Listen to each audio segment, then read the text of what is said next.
Hello everyone, আসসালামু আলাইকুম। আপনারা সবাই কেমন আছেন? আশা করি ভালো।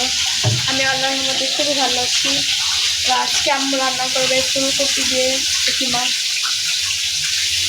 ফুলকপি দিয়া নলা মাছ, নলা মাছের ঝোল। তো চলেন দেখা যাবে রেসিপিটা। প্রথমে একটা ফ্রাই আম্মু তেল দিয়ে এখানে পেঁয়াজ কুচি দিয়ে দেবো।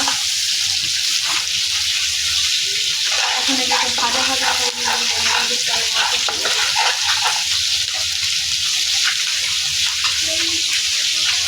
পেঁয়াজটা মোটামুটি ভাজা হয়ে গেছে।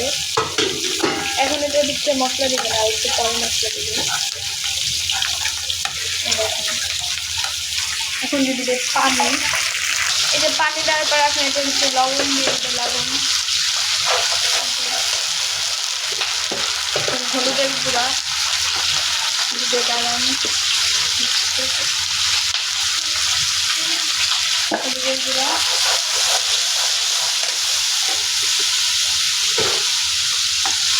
এরপরে দিবে মরিচের গুঁড়া,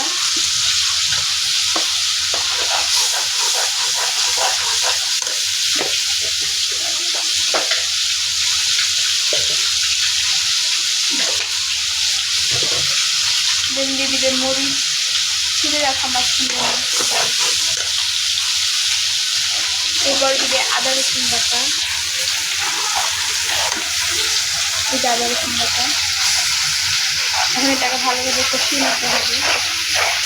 ঢেকে দিয়েছিল ঢাকনাটা, এখন তুলে নিচ্ছে।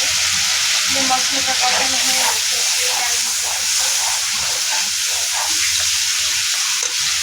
এখন এটার ভিতরে দিয়ে দেবে ভাপ দিয়ে রাখা দিয়ে এখন ভালোভাবে তুলে নেবে।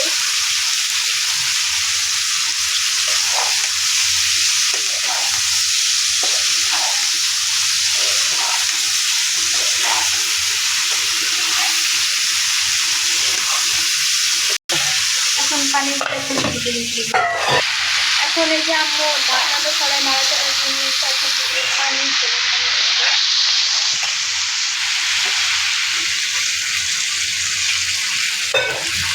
এখন এটাকে আবার দিয়ে দিতে নাড়াচাড়া করে।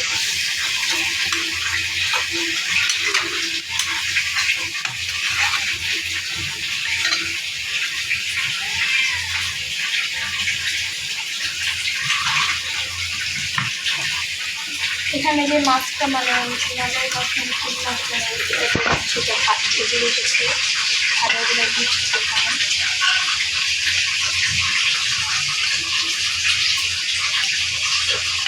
নলা মাছ ও খাইও না, নামও জানে না। সুন্দর কথা।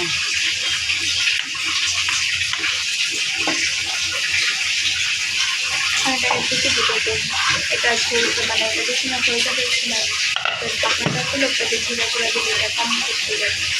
সো গাইস, এই যে দেখেন রান্নাটা কমপ্লিট। উপরে দিয়ে জিরা গুঁড়া ছিটিয়ে দিতে একটু নিতে মনে ছিল না। আপনারাও চাইলে এভাবে বাসায় ট্রাই করে দেখতে পারেন। খুবই ভালো লাগে এইভাবে রান্না করলে। চাইলে আপনারাও বাসায় রান্না করে দেখতে পারেন। তো বাই বাই।